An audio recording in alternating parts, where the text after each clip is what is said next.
I said hello, and then Justin Bieber tells the other guy, "Hey, who is this? Who is this?" And the guy told Justin and says, "Are you stupid? Don't you know who that is?" He said, "No." He said, "That's Wolfgang Puck." And he said, "Oh, it's Wolfgang Puck. I did not know."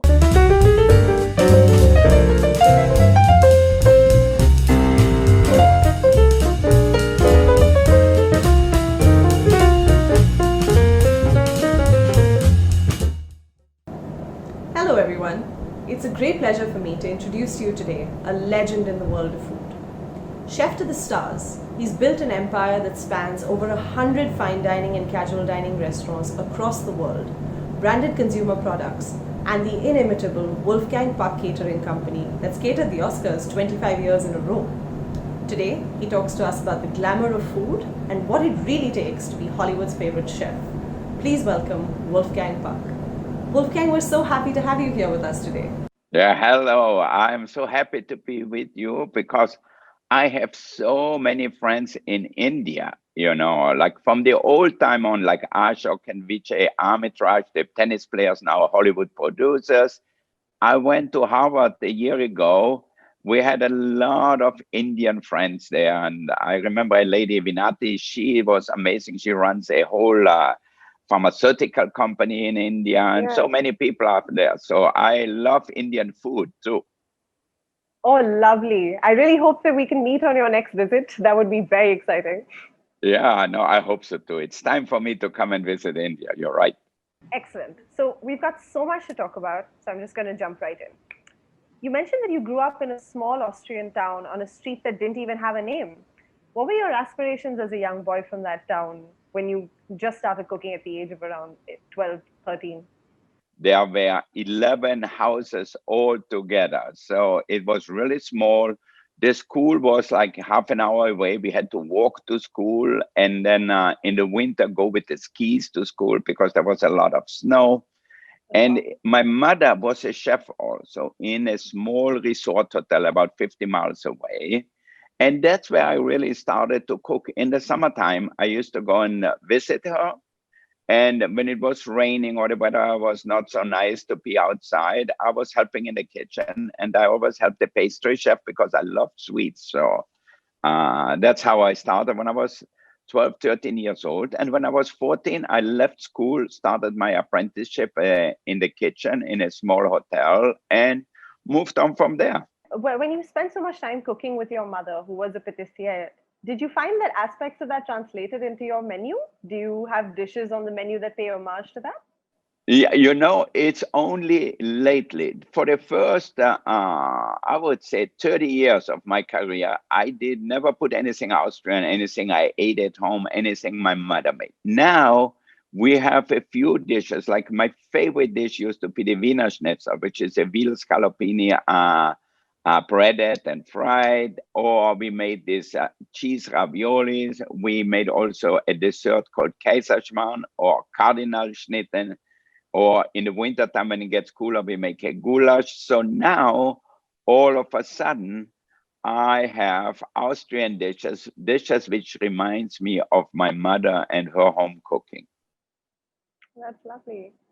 Why did you leave Europe though to come to LA? Like, what drew you to LA in particular?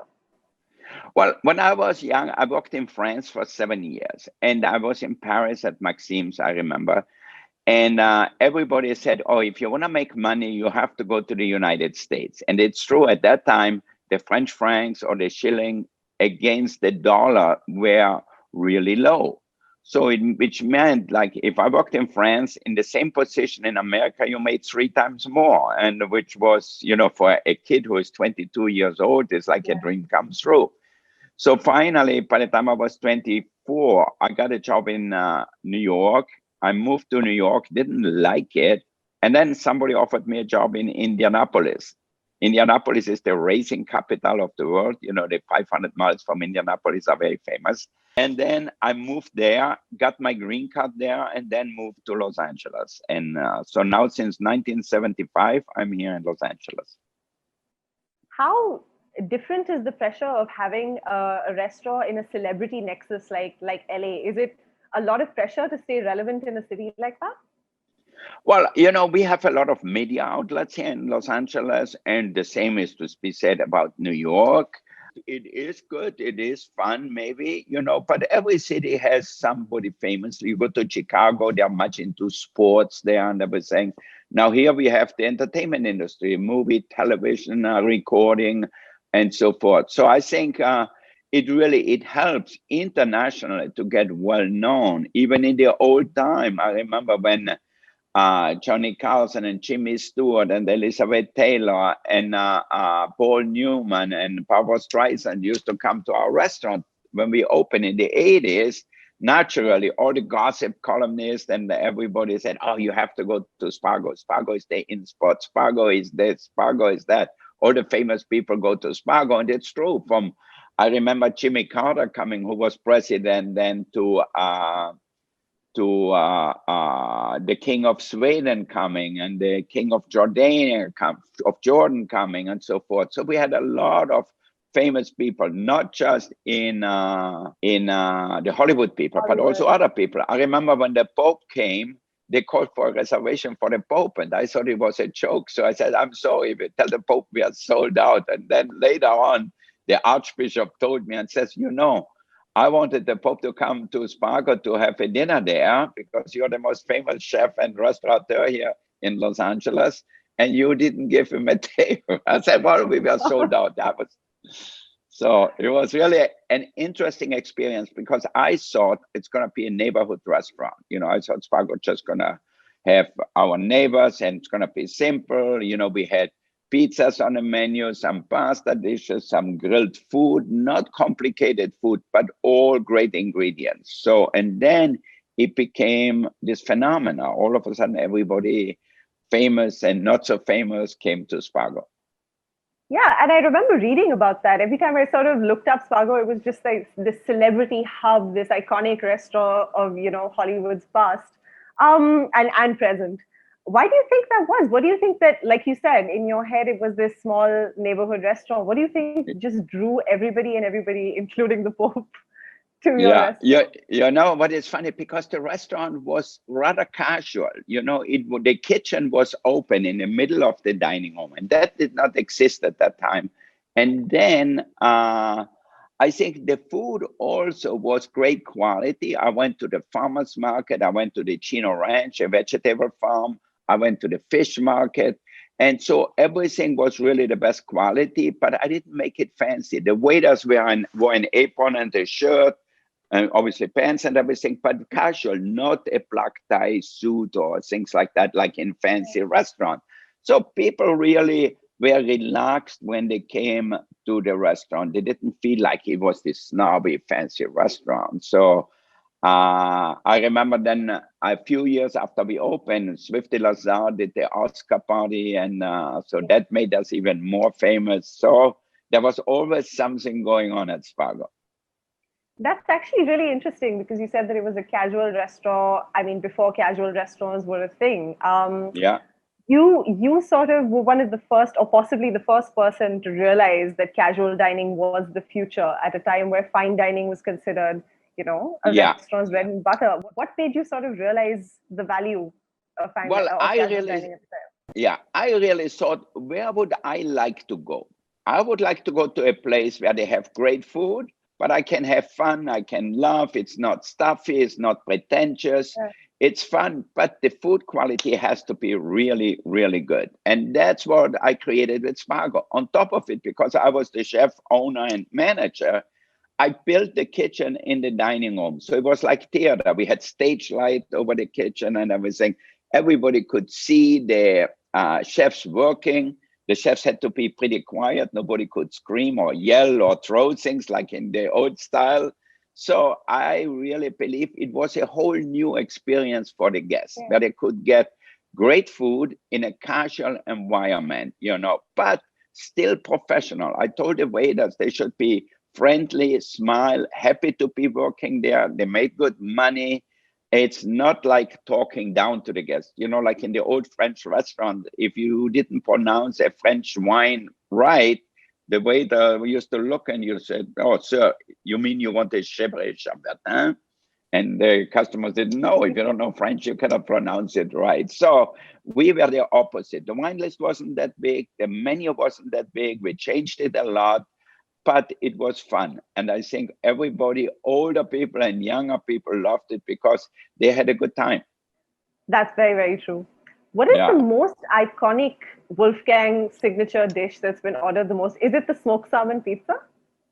Well, I think to me, I always change. There are some dishes which have become tradition. And I always tell myself and our chefs in the restaurant, I said, we have to find the right balance of innovation and tradition. You know, people come to our restaurant now and they want the smoked salmon pizza. In the fall, they all want the white truffle pizza, for example, or the Yeah. Wiener Schnitzel, or the Kaiserschmarrn. So there are some of these dishes which no other restaurant does as well as we do. They have become very popular, or like our tuna cones, which is a spicy tuna tartare, some miso cones. So there are some dishes we keep all the time. The same thing is with our duck. We make a Chinese style, Peking style duck, but with the fresh plum sauce, and we make bao buns with it and serve it and cook it really well, and people love it. And every day people come. We don't have the duck on the menu every day, but people always say, Yeah. "Where's the duck? I came here for your duck." In fact, that brings me to the fact that I was reading that John Travolta loves your mac and cheese, and Barbara Streisand asks for your chicken pot pie with black truffles at every Oscars. I Yeah. find it so interesting. How do you bring an element of glamour to like the most warm comfort food? Yeah, well, everybody loves comfort food, especially when you go, for example, to the Academy Awards.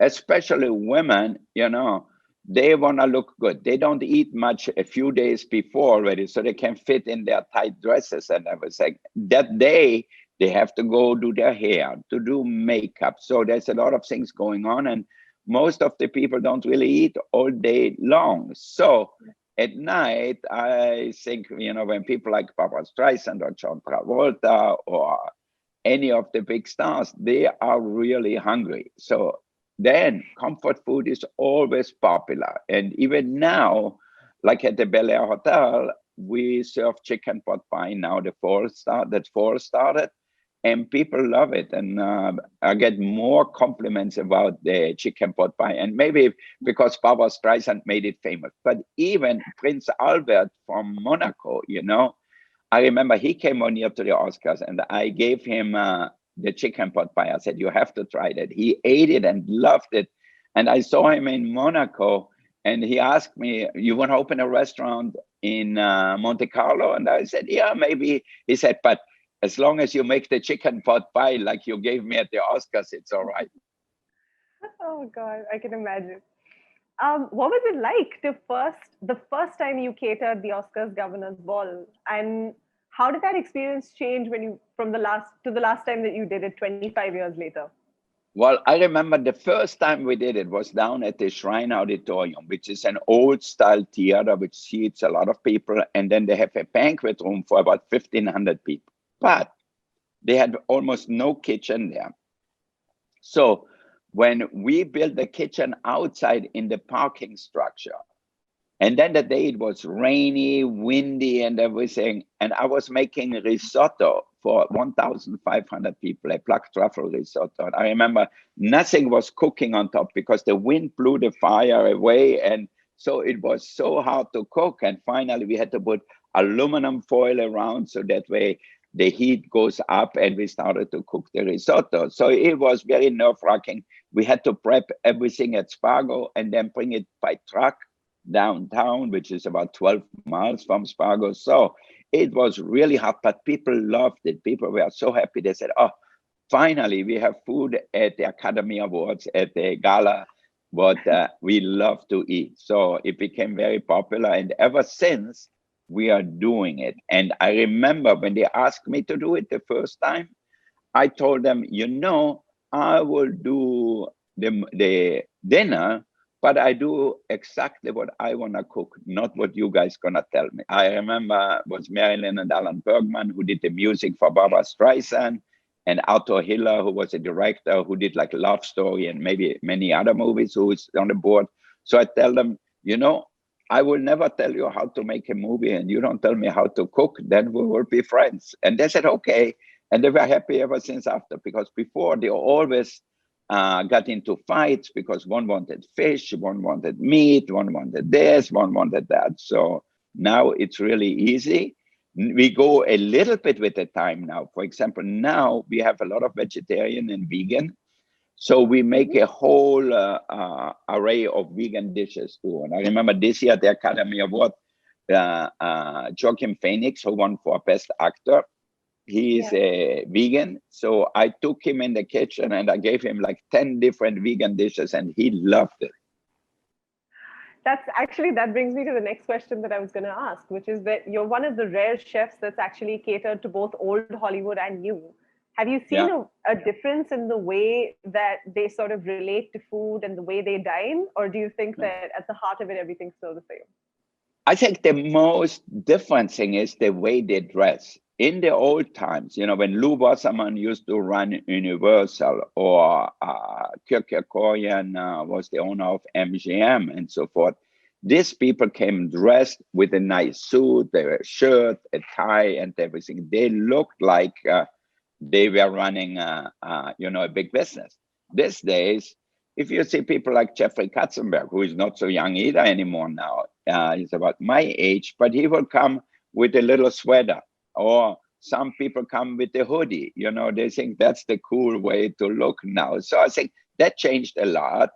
I think before, the people, when they went out, and especially the women, they dressed a little bit more than they do today. The food obviously changed also. People are much more adventurous now. Like when I opened Spargo, to give people raw fish, like a sashimi style fish, was unheard of. You know, there were a few Japanese restaurants who had raw fish, but never in a restaurant like Spargo. So I think, and it became so popular. And so little by little, people learn more. And I think Los Angeles is also better because we don't really have a big history about food from Europe or like on the East Coast. So I think people were adventurous, and because I had such close contact with the guests, because the kitchen was in the dining room, I just told the people, okay, you have to try this, you have to try that. And I gave them a little bit to taste. I remember I started already at Ma Maison, tried to give people like a seared tuna, but really cooked, really rare. And some people just hit it underneath some salad leaves or whatever and says, oh, it was delicious, but they never ordered it again because they couldn't think about eating fish not totally cooked. I can imagine. You once compared the fashion industry to the food industry in an interview, which I found really interesting, because you said you both have to work really hard to stay relevant. And you both, do you think that trends also make their way into that parallel? Do you feel like food trends are ever something that you've had to account for or sort of work into your menu?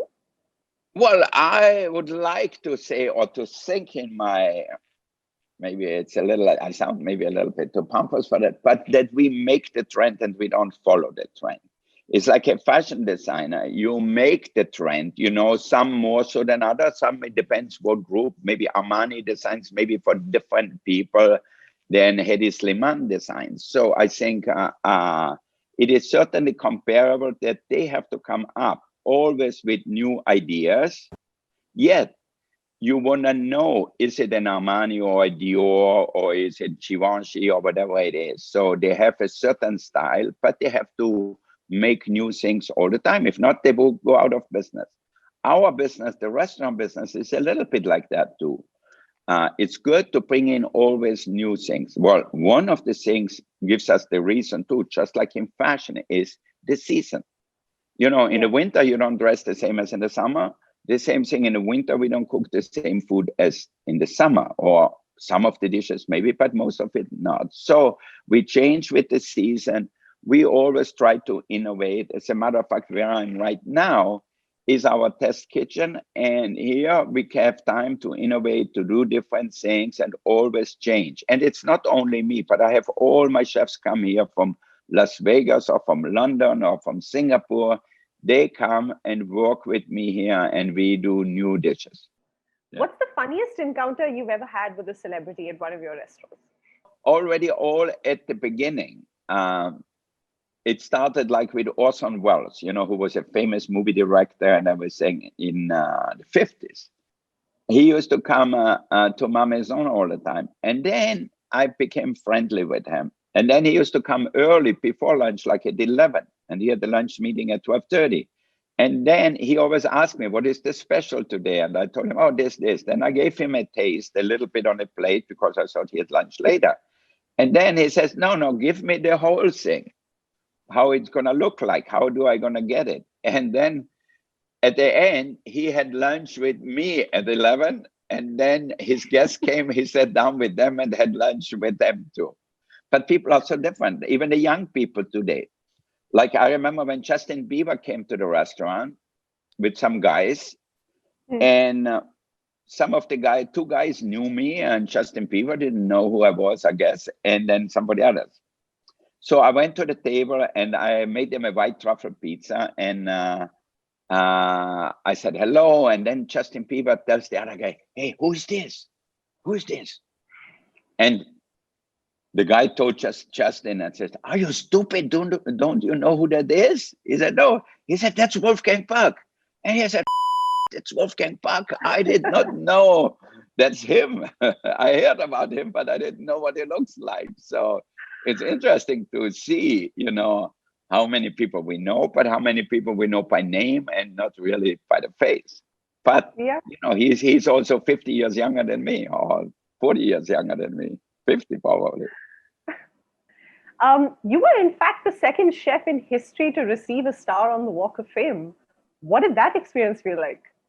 I think it's a lot of fun. I think it's great for my family, for my kids, for my grandkids. They can walk up on Hollywood Boulevard. It's actually right next to the Dolby Theater where the Oscars are, and they can see my stars there. So when I'm long gone, the kid's gonna walk up and says, that was our grandfather. That's really a fun thing. And also it's great for all the people who work with me, especially in catering, because we do all the big parties there. So that way they say, chef has a star on Hollywood Boulevard, just like the big people, the big Hollywood people. But it sort of makes me wonder, you have infinite stories. You have so many exciting stories that I've read, that you've even told me today. I kept trying to see if you'd written a memoir, but I couldn't find anything. Do you plan to ever write one? Yeah, you know what is actually happening? I don't know when. Later on today, I'm going to go to the studio. David Gallup, who does Chef's Table, he did my life story. So it's going to come out on Disney streaming, on Disney Plus. I don't know when, but maybe by the end of the year, if not beginning next year. So then you're going to know everything about me. You've just opened 2 new restaurants in LA. I hope I'm pronouncing this correctly. Memoir and Ospero? Ospero, yeah. So these are 2 new restaurants back on Sunset at the Pendry Hotel.